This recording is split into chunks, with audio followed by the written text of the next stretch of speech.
데라의 족보는 이러하니라. 데라는 아브람과 나홀과 하란을 낳고 하란은 롯을 낳았으며 하란은 그 아비 데라보다 먼저 고향 갈대아인의 우르에서 죽었더라. 아브람과 나홀이 장가들었으니 아브람의 아내의 이름은 사레며 나홀의 아내의 이름은 밀가니 하란의 딸이요 하란은 밀가의 아버지이며 또 이스가의 아버지더라. 사레는 임신하지 못함으로 자식이 없었더라. 데라가 그 아들 아브람과 하란의 아들인 그의 손자 롯과 그의 며느리 아브람의 아내 사레를 데리고 갈대아인의 우르를 떠나 가나안 땅으로 가고자 하더니 하란에 이르러 거기 거류하였으며 데라는 나이가 205세가 되어 하란에서 죽었더라. 여호와께서 아브람에게 이르시되 너는 너의 고향과 친척과 아버지의 집을 떠나 내가 내게 보여줄 땅으로 가라. 내가 너로 큰 민족을 이루고 내게 복을 주어 내 이름을 창대하게 하니 너는 복이 될지라. 너를 축복하는 자에게는 내가 복을 내리고 너를 저주하는 자에게는 내가 저주하리니 땅의 모든 족속이 너로 말미암아 복을 얻을 것이라 하신지라. 이에 아브람이 여호와의 말씀을 따라갔고 롯도 그와 함께 갔으며 아브람이 하란을 떠날 때에 75세였더라. 아브람이 그의 아내 사레와 조카 롯과 하란에서 모은 모든 소유와 얻은 사람들을 이끌고 가나안 땅으로 가려고 떠나서 마침내 가나안 땅에 들어갔더라. 아브람이 그 땅을 지나 세겜 땅 모레 상수리 나무에 이르니 그때 가나안 사람이 그 땅에 거주하였더라. 여호와께서 아브람에게 나타나 이르시되 내가 이 땅을 내 자손에게 주리라 하신지라. 자기에게 나타나신 여호와께 그가 그곳에서 제단을 쌓고 거기서 베델 동쪽 산으로 옮겨 장막을 치니 서쪽은 베델이요 동쪽은 아이라. 그가 그곳에서 여호와께 제단을 쌓고 여호와의 이름을 부르더니 점점 남방으로 옮겨갔더라. 그 땅에 기근이 들었으므로 아브람이 애굽에 거류하려고 그리로 내려갔으니 이는 그 땅의 기근이 심하였음이라. 아멘. 네, 귀한 찬양 감사드립니다. 우리 안에도 우리의 마음 깊은 곳에서 하나님을 향한 찬양이 회복되기를 원합니다. 오늘 또 예배를 통해서 하나님이 주시는 기쁨과 위로가 충만한 시간 되기를 원합니다. 창세기 말씀을 묵상해 오면서 오늘 말씀을 보니까 데라로부터 다시금 족보를 소개하고 있는 것을 우리가 볼 수 있습니다. 창조 이후로 인간의 역사를 계속 기록해 왔는데 족장의 역사가 시작되는 이 지점을 중요하게 여기며 성경이 기록하고 있습니다. 데라는 이미 성경에서 이미 앞에서 언급이 되었는데 데라로부터 시작되는 역사가 매우 중요하다는 것을 의미합니다. 데라에게는 세 아들이 있었는데 우리가 알고 있듯이 아브람, 나홀, 하란이 있었습니다. 데라가 가나안 땅을 향해 나아갔을 때 머물렀던 곳, 중간에 머물렀던 곳의 이름도 하란이에요. 그러니 아들의 이름도 하란이고 데라가 중간에 머물렀던 곳의 이름도 하란입니다. 그런데 이 발음은 동일한데 문자 표기는 서로 달라요. 데라가 바빌로니아 우루 지방에서 살았습니다. 그리고 그곳에서 그의 아들 하란은 롯과 밀가와 아스가를 낳습니다. 우리가 아브라함의 조카로 잘 알고 있는 롯도 그때 태어난 것이죠.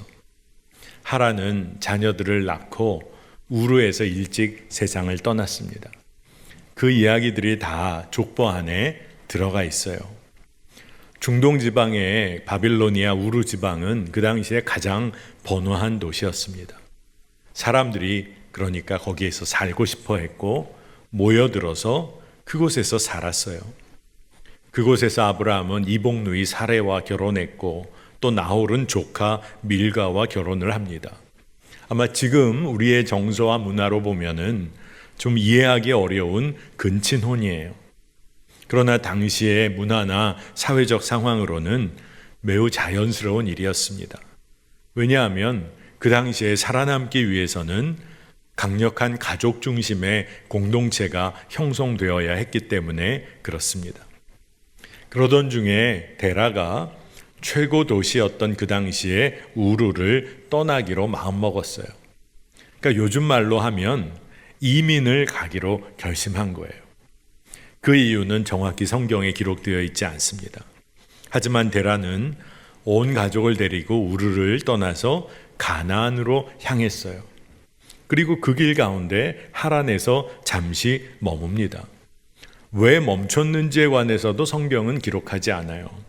그러나 우리가 알 수 있는 사실 중에 하나가 데라가 원래 목적지 가나안을 향해 떠났지만 가나안에 들어가지 못했다는 사실. 그리고 또 다른 하나가 잠시 머물고자 했던 하란에서 그가 그의 인생을 마감했다는 사실입니다. 우리는 대부분 선택받은 백성, 선민의 역사가 아브라함에게서 시작되었다고 생각을 주로 합니다. 그러나 사실 선민의 역사는 하나님이 창조하셨을 때 아담과 하와 때부터 시작된 것입니다. 창조와 동시에 하나님은 당신의 자녀들을 선택하신 거죠. 그리고 창세기에 계속해서 족보가 기록되고 있고 소개된다. 이미 선민의 역사가 흘러가고 있다는 것을 말하는 것입니다. 그럼에도 불구하고 끊임없이 인간은 어리석어서 하나님을 대적하고 반역하는 인간의 흐름이 있었어요. 하나님의 사랑, 그 놀라운 계획 다 잊은 채로 그 하나님의 뜻을 망쳐버리는 인간의 삶이 있었습니다. 그럼에도 그와는 반대로 여전히 그런 인간들을 끊임없이 사랑하시며 인도하시는 하나님은 그 당시에도 일하셨고 지금도 우리 가운데 역사하고 계신 것이죠. 그렇기 때문에 하나님은 하나님의 자녀들을 다시금 부르시는 거예요. 다시금 부르셔서 하나님의 뜻을, 하나님의 계획을 이루도록 이끌어 가십니다. 그래서 포기하지 않고 다시 부르시는 거예요. 말씀을 묵상하면서 데라의 인생이 참 안타깝고 아쉽다, 그런 마음이 들었습니다. 왜냐하면 가나안으로 부르신 하나님의 섭리가 분명히 있었는데 데라로부터 시작된 것인데 그가 하란에 잠시 멈춰 섰다가 그 길을 끝까지 가지 못했기 때문입니다. 아마 데라에게 처음 생각은 잠시 머무는 것이었을 거예요. 잠시 머물다가 하루 이틀 있다가 떠나려고 했을지도 몰라요. 그러다가 조금 더 있다가 떠나자고 마음 먹었겠죠. 그러다가 결국 그의 인생이 그곳에서 마무리됐어요. 떠나지를 못했습니다. 데라가 가나안을 향해 먼저 처음 떠났을 때, 나아갔을 때 사실 그 결단은 굉장히 이례적인 결단이었어요. 왜냐하면 여러분, 이민을 간다고 하면 대부분 보통은 지금보다 더 좋은 곳을 향하여 나아가기 때문에 그렇습니다. 사실 가나안은 그 당시 우루 최고의 도시에 비하면 척박한 땅이었어요. 그렇다고 생각한다면 데라에게 하나님의 강한 부르심이 있지 않았을까 우리가 생각해 봅니다. 창세기 15장 7절을 볼까요? 또 그에게 이르시되 나는 이 땅을 내게 주어 소유를 삼게 하려고 너를 갈대아인의 우루에서 이끌어낸 여호와니라. 이 말씀은 아브라함에게 하나님이 하신 말씀입니다. 근데 이 말씀을 보니까 갈대아 우르를 떠난 그 자체가 이미 하나님의 부르심이었다는 거예요. 그러니까 데라를 통해서 이 우르를 떠나게 되었던 것 그 자체도 하나님은 그 당시에 데라를 통하여 이미 일하기 시작하셨다는 것입니다. 하나님은 왜 데라를 선택하셨을까요? 말씀을 묵상하다 보면 데라의 삶에 깊은 아픔과 슬픔이 있는 것을 우리가 발견할 수가 있어요. 아들 하란이 우르에서 먼저 세상을 떠났습니다. 자식을 잃은 부모의 마음을 누가 헤아릴 수 있겠습니까? 또한 당시의 며느리 사례는 자녀를 낳지를 못했어요. 당시로서는 자녀 얻지 못하는 아픔도 말할 수 없는 슬픔이고 고통이었습니다. 여러분, 소중한 것을 잃어버린 자들이 사실 고향을 떠날 용기를 얻게 될 때가 많습니다. 아픔과 슬픔을 겪으면서 그것을 넘어서는 삶을 살았던 사람으로 데라는 하나님의 인도하심을 따라서 자신의 안전지대를 떠나기로 마음을 먹은 거예요. 그리고 하나님이 이끄시는 대로 나아가기로 결단을 한 것입니다. 그러나 말씀은 데라의 삶에서 우리가 정말 봐야 할 부분이 있다라고 짧지만 아주 강력하게 증거하고 있어요. 우르를 떠났어요. 데라가 우르를 떠났습니다. 엄청난 결단을 한 거예요. 그 당시로는. 그런데 그가 길을 가다가 하란을 만났는데 하란이란 곳이 지낼 만한 곳이었어요. 데라에게는 또 다른 안전지대가 되어준 거예요. 아직 가나안을 향해 가야 할 길은 많이 남아 있지만 데라는 하란에 머물기로 마음을 먹었어요. 그리고 떠날 마음을 왜 안 가졌겠습니까? 하지만 그곳에 머물렀어요. 데라의 인생이 너무나 아쉽지만 아브라함은 아버지 데라와 우르를 떠나서 길을 걸어본 경험이 있는 거죠. 그리고 그 길을 봤어요. 아마 어렴풋이나마 알게 되었을 것입니다. 하나님의 부르심이 있었구나. 그리고 변함없으신 하나님께서는 데라에 이어서 아브라함을 부르신 거예요. 잊지 않으시고 하나님의 백성 그 아브라함을 선택하셨어요. 하나님의 선하심과 인도하심은 변하지 않고 한결 같으셨기에 아브라함을 제사장 족속으로 삼으시려고 부르신 겁니다. 창세기 12장 1절에서 3절 말씀, 여호와께서 아브라함에게 이르시되 너는 너의 고향과 친척과 아버지의 집을 떠나 내가 네게 보여줄 땅으로 가라. 내가 너로 큰 민족을 이루고 내게 복을 주어 내 이름을 창대하게 하리니 너는 복이 될지라. 너를 축복하는 자에게는 내가 복을 내리고 너를 저주하는 자에게는 내가 저주하리니 땅의 모든 족속이 너로 말미암아 복을 얻을 것이라 하신지라. 아멘. 너무나도 우리에게 익숙하고 수없이 우리가 말씀을 보기도 했고 아마 수많은 설교도 여러분 들으셨을 거예요. 이 말씀이 너무나 중요해요. 하나님께서 아브라함을 부르시고 복을 약속해 주셨습니다. 그런데 말씀의 구조를 보니까 떠나라, 가라, 명령을 하세요. 그리고 그 명령 이후에 그 명령에 순종하고 따르면, 그렇게 하면 복을 주시겠다고 하시는 거예요. 그런데 보여줄 땅으로 가라는 겁니다. 여러분, 이게 어떤 의미입니까? 아직 이루어지지 않은 것에 관한 믿음이 있어야지만 떠날 수가 있는 거예요. 말씀은 있는데, 약속은 있는데 지금 떠나야 한단 말이죠. 아버지 데라가 하란에서 이뤄놓은 터전이 있었을 거예요. 그 안전지대를 떠나라는 겁니다. 떠날 때 아브라함의 손에 쥔 거 아무것도 없어요. 그런데 하나님은 떠나라고 말씀을 하세요. 그러면서 복을 약속해 주시는데 복의 내용이 큰 민족 이루는 일, 복을 주어 이름을 떨치는 일, 복의 근원이 되게 하는 일, 복을 베푸는 자 하나님께서 축복하고 아브라함 저주하는 자 하나님이 저주하시겠다. 그리고 모든 민족이 그로 인해 복을 얻을 것이다. 그러니 너무나 놀라운 축복을 말씀해 주고 계신 겁니다. 그런데 아직은 약속이에요. 이루어진 거 없어요. 미래에 이루어질 일입니다. 그러니 하나님께서 아브라함에게 말씀하시는 것은 앞으로 너의 인생을 책임지겠다고 말씀하십니다. 여러분, 이 하나님의 말씀이면 여러분은 충분하십니까? 눈에 보이는 게 없어요. 손에 쥔 거 없어요. 내가 사는 삶의 안전지대 다 떠나야 합니다. 그런데 하나님께서는 지금 안전지대, 삶의 터전에서 누리는 모든 것 뒤로 하고 하나님만 의지하고 떠나라. 복을 주신다는 의미보다, 오늘 이 말씀을 보면 복을 주신다는 의미보다 복이 되라고 말씀하세요. 뿐만 아니라 하나님이 말씀해 주시는 복의 내용을 보면 상당수가 아브람 당대에는 보기에 어려운 것들이에요. 민족이 이루어지는 것을 아브라함이 어떻게 다 볼 수 있겠어요? 그러나 하나님은 너로 말미암아 다른 이들이 복을 얻을 것이다. 그런 말씀을 주십니다. 진짜 그렇구나.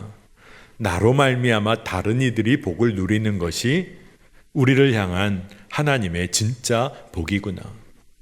여러분, 이것이 참 놀라운 하나님의 계획입니다. 우리는 약속을 평가할 때 그 내용도 내용이지만 누가 한 약속인지를 중요하게 봅니다. 누구의 약속인가에 따라서 그것이 그 약속이 실제가 되기도 하고 아니기도 하니까 그래요. 여러분, 사기꾼이요, 수없이 약속해 줍니다. 그렇죠? 말할 수 없이 달콤한 약속을 해 줍니다. 그러나 사기꾼의 약속은 이루어지지를 않아요. 누가 약속해 주었는가를 우리는 잘 보아야 합니다. 하나님은 왜 이렇게 아브라함을 부르셨을까요? 우리가 창세기 말씀을 이제 12장까지 묵상해 가고 있는데, 하나님은 창조하셨을 때 인간을 창조하시고 하나님이 복 주시기를 그렇게 원하셨어요. 인간에게 복을 허락하시고 또 인간이 책임을 다함으로 주변의 모든 피조물들과 함께 하나님의 복을 누리라고 하셨어요. 그런데 인간의 어리석음으로 그것이 어지러워지고 그러한 복을 누리지 못하는 상황, 하나님은 그래서 인간을 다시 부르시는 거예요. 본래적인 복을 회복시켜 주시기를 원하시는 거예요. 그게 우리 하나님 아버지의 마음인 것입니다. 그래서 아브라함이 부르심을 받은 이후에 그가 믿음을 사용합니다. 그 믿음이 어떤 믿음인가? 히브리서 11장 1절을 보면 아주 정확히 기록해요. 믿음은 바라는 것들의 실상이요 보이지 않는 것들의 증거니. 눈에 보이는 것 아브라함에게 없었어요. 하나님의 신실하심만 믿고 그가 하란을 떠납니다. 바로 이 아브라함의 믿음을 하나님의 관점에서 성경은 너무나 정확하게 기록하는데, 창세기 15장 6절에 아브라함이 여호와를 믿으니 여호와께서 이를 그의 의로 여기시고, 하나님은 아브라함의 믿음을 보셨어요. 그리고 아브라함 그 믿음을 의로 여기십니다. 여러분, 믿음이라는 것은 하나님과 우리의 관계를 너무나 구체적인 관계로 만드는 역할을 합니다. 하나님의 신실하신 성품을 전적으로 의지한 그 삶이 아브라함의 믿음이었어요. 믿음은 살아계신 주님을 누리는 겁니다. 교리를 기계적으로 암기하듯이 마음의 머리에 새기는 것이 믿음이 아니라 주님과의 깊은 관계 그 자체가 믿음인 거예요. 여러분, 왜 아브라함을 우리가 믿음의 조상이라 부릅니까? 하나님의 신실하심만 의지하고 안전지대를 떠나서 약속의 땅으로 나아가는 순종의 첫 사람이었기 때문에 그래요. 아버지 데라가 길을 떠났지만 그는 머물렀어요. 또 다른 안전지대에 머물렀어요. 그러나 아브라함은 믿음으로 나아간 겁니다. 아브라함이 순종한 것은 즉각적인 순종이었어요. 그래서 성경은 이를 강조합니다.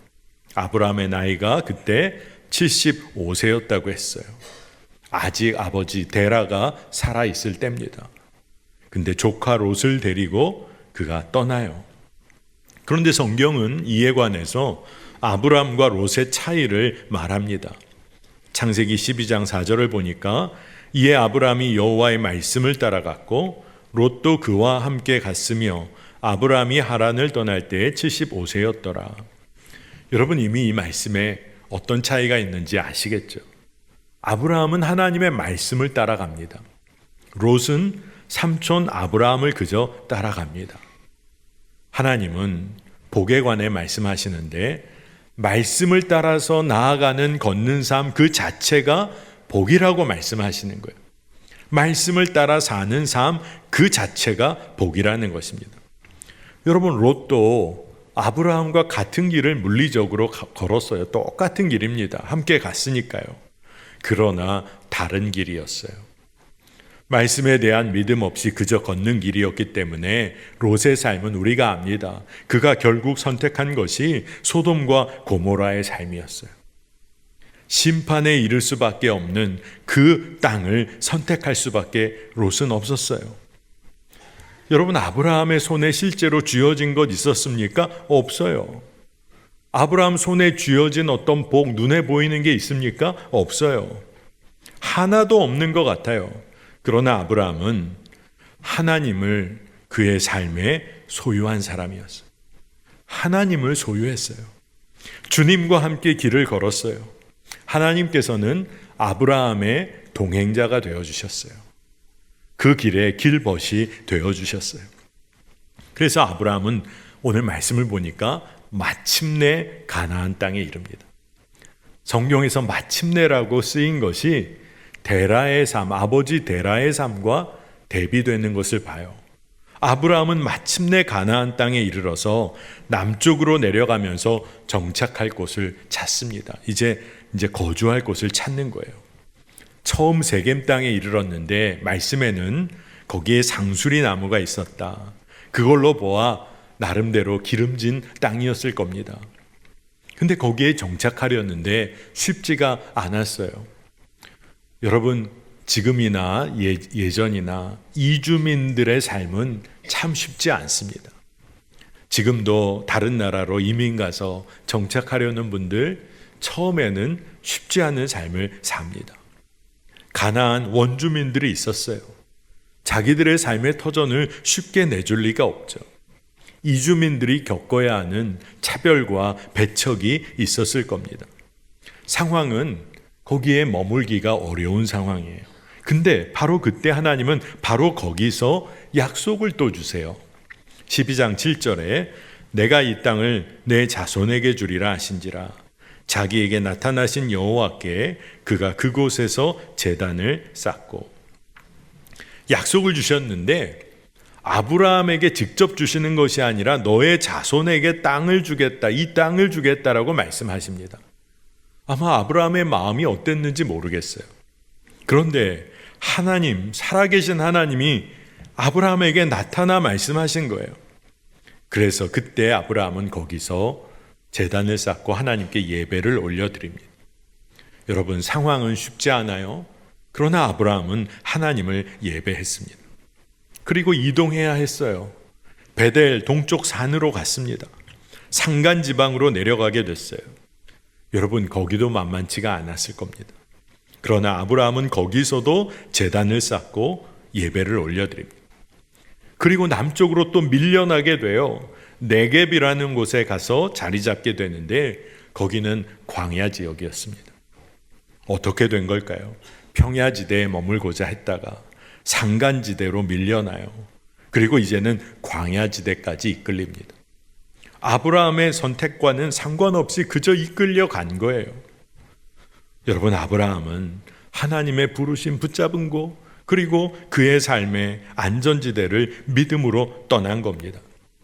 아브라함의 순종은 정말 즉각적인 결단이었어요. 여러분, 아브라함이 그렇게 즉각적으로 순종하고 결단했다면 하나님도 즉각적으로 복을 주셔야 하는 거 아닐까? 우리는 대부분 그렇게 쉽게 생각합니다. 그러나 말씀을 보니까 즉각적인 결단과 순종 이후에 찾아오는 삶은 이주민이 겪어야 하는 온갖 어려움이었어요. 고난의 현실이었어요. 차별과 배척이었어요. 먼저 정착한 가나안 사람들이 자신의 터전을 쉽게 안 내어주잖아요.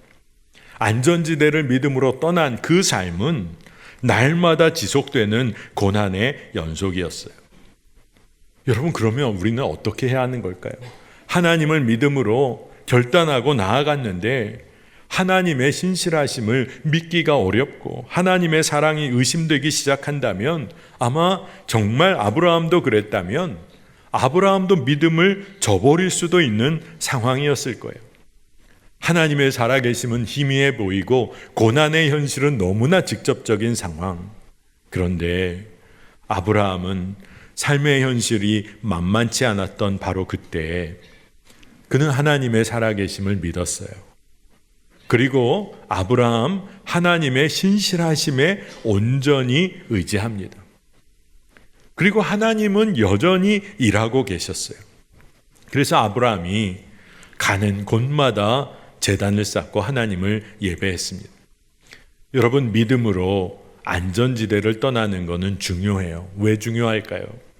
세상에서 살기에 안전하다고 여겨지고 편안하다고 여겨지는 곳, 거기를 떠나는 게 왜 중요할까요? 그곳은 우리의 마음에 하나님 없이도 잘 살 수 있을 것 같이 생각을 갖고 사는 곳이에요. 하나님 없어도 편안하고 안락한 삶을 살 수 있는 안전한 곳. 그래서 떠나기 싫어합니다. 그런데 거기는 안전지대가 아니라 사실은 영적으로 너무나 위험한 곳인 거죠. 하나님은 믿음으로 떠나라고 말씀하세요. 그런데 안전지대를 떠난 자의 삶은 두 가지로 나뉘는 것 같아요. 떠나서 길을 걷다가 세상에 또 다른 안전지대를 찾는 자들이 있어요. 그러나 그와 전혀 다른 믿음의 사람들은 오로지 하나님 안에 거하여야 한다는 것을 깨닫게 됩니다. 주님이 왜 우리를 세상의 안전지대로부터 믿음을 가지고 떠나라 말씀하실까요?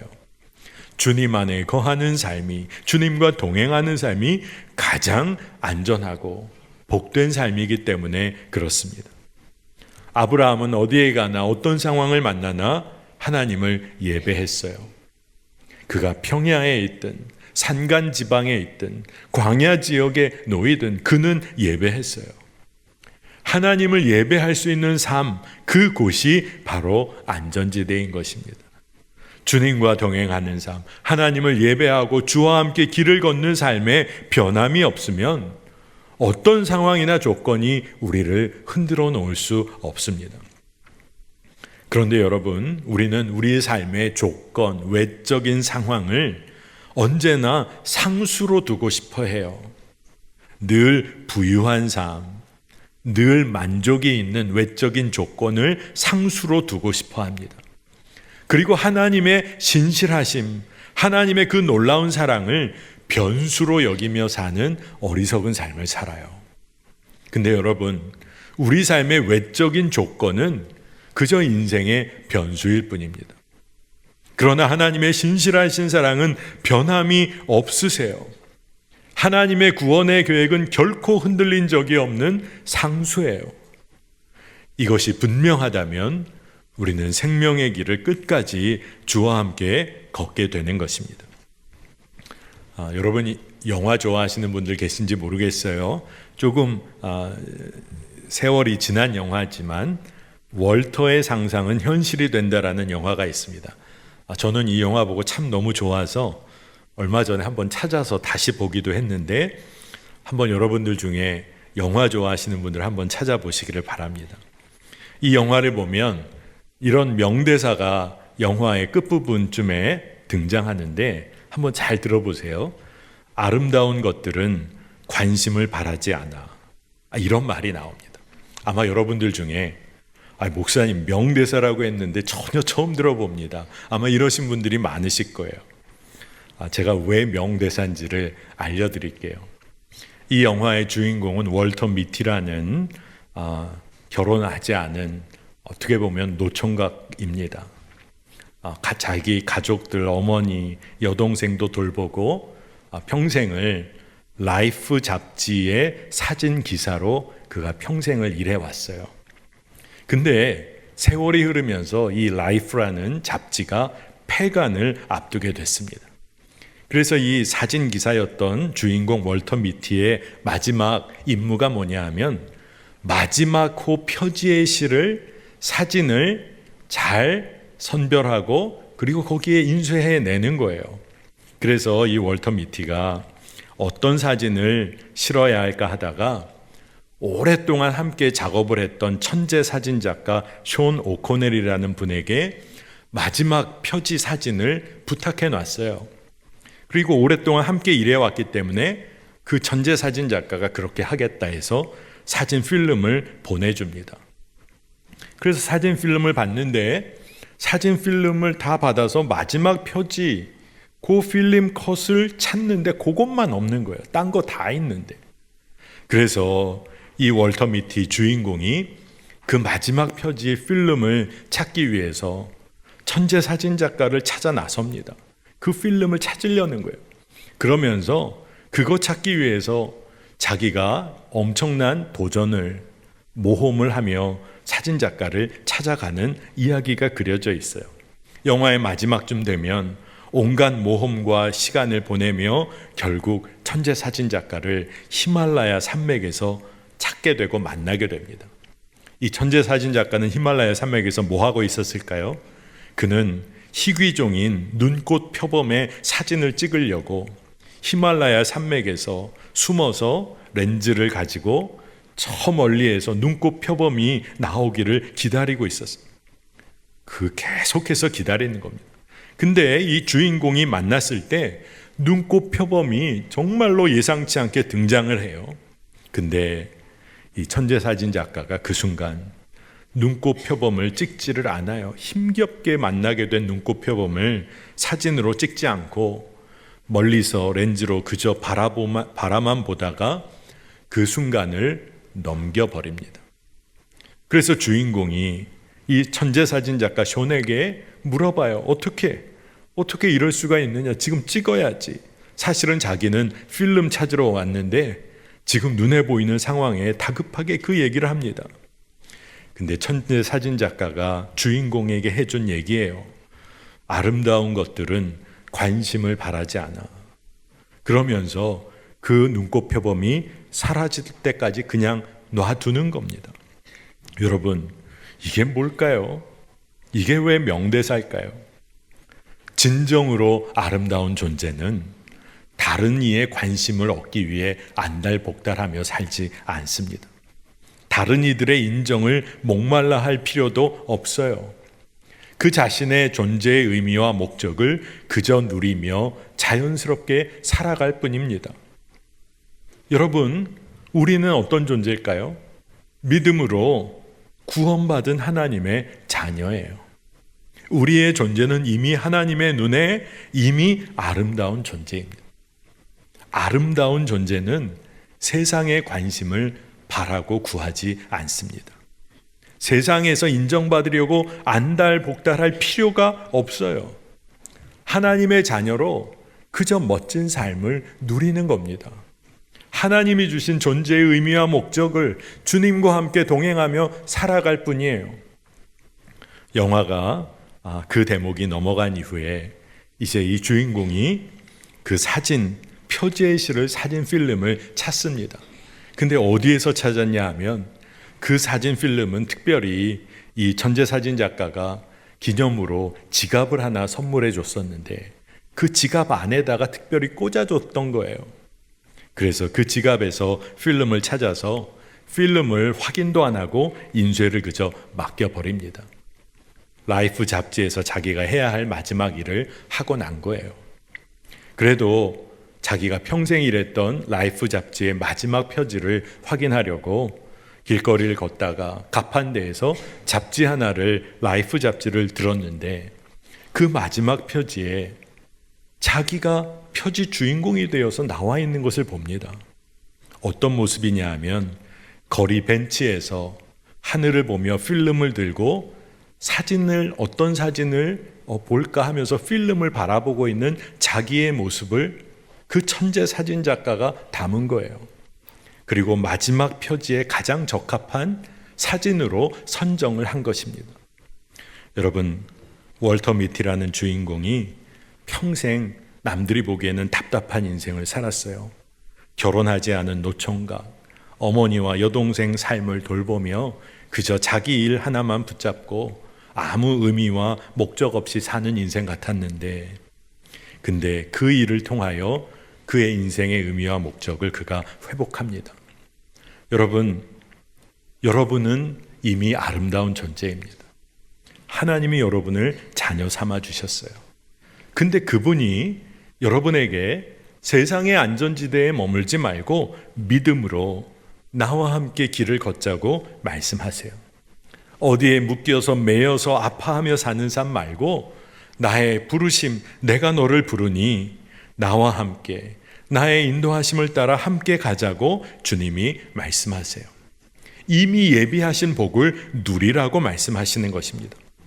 여러분, 하나님은 오늘 이곳에 모인 모두를 한 사람 한 사람 이미 불러주셨어요. 그리고 하나님은 그 부르심을 잊지 않으시고 우리의 삶을 끝까지 이끌어 가실 거예요. 그러니 여러분, 주님을 의지하시기를 바랍니다. 하나님의 신실하심을 누리며 살아야 되겠습니다. 하나님의 신실하신 사랑 의심하지 말고 그 사랑을 의지해야 하는 것입니다. 의심이 아니라 의지하며 걸어가야 하는 것입니다. 안전지대에 떠나지 않으면, 세상의 안전지대에 떠나지 않으면 우리는 데라처럼 그저 하란에 머물다 인생을 마무리할지도 모르겠어요. 두려움에 사로잡혀 살지 않고 우리는 말씀에 사로잡혀 하나님의 복이 되어야 하는 인생입니다. 주님은 우리에게 말씀하시는데 보여줄 땅으로 가라는 거예요. 안전지대를 떠나 보여줄 땅으로 가라. 주님이 보여주시는 땅으로 가는 것이 우리의 인생이지, 내가 보기에 좋은 땅을 향하여 가는 것이 우리의 인생이 아닙니다. 우리 삶을 보면 머물러 있는 자와 떠나는 자가 있어요. 하나님의 부르심 앞에서 그저 그 자리에 머물러 있는 자가 있고 떠나는 자가 있습니다. 물론 우리가 떠나서 어디에 누구와 머무느냐도 중요하겠지만, 하나님의 약속이 정말 분명하다면 믿음으로 세상이 허락해 줬던 안전지대 떠나서 주님이 이끄시는 푸른 초장으로 나가야 할 줄로 믿습니다. 여러분, 어떤 삶이 가장 안전하고 행복하고 기대가 넘치는 삶일까요? 주님과 함께 믿음으로 걷는 길이 가장 안전하고 행복하고 그리고 기쁨이 넘치는 삶인 줄로 믿습니다. 여러분, 오늘 우리의 삶에 묶임이 있습니까? 매여 있는 것이 있습니까? 염려와 근심이 있습니까? 우리의 존재는 이미, 우리의 삶은 아름다운 존재로 부름 받았어요. 아름다운 존재는 세상을 구하며 살지 않습니다. 하나님 한 분으로 인하여 만족하며 사는 인생입니다. 여러분, 오늘 여러분의 삶의 방향이 완전히 뒤바뀌어지기를 축복합니다. 함께 기도하겠습니다. 주님, 감사합니다. 주를 예배하는 백성으로 서게 하시니 감사하고, 또한 하나님은 나를 향한 구원의 계획과 뜻을 한 번도 바꾸신 적이 없으니 감사와 영광을 올려드립니다. 하나님 말씀 따라 사는 삶, 바로 그것이 복임을 깨닫고 누리게 하여 주옵소서. 두려움에 사로잡히지 않고 말씀에 사로잡혀 살게 하여 주옵소서. 복을 얻으려 이리저리 구하며 다니는 삶이 아니라 복이 되어서 복의 통로가 되게 하여 주옵소서. 믿음으로 세상의 안전지대를 떠나서 주님과 평생을 동행하는 은혜를 누리게 하여 주옵소서. 감사드리며 예수님의 이름으로 간절히 기도합니다. 아멘.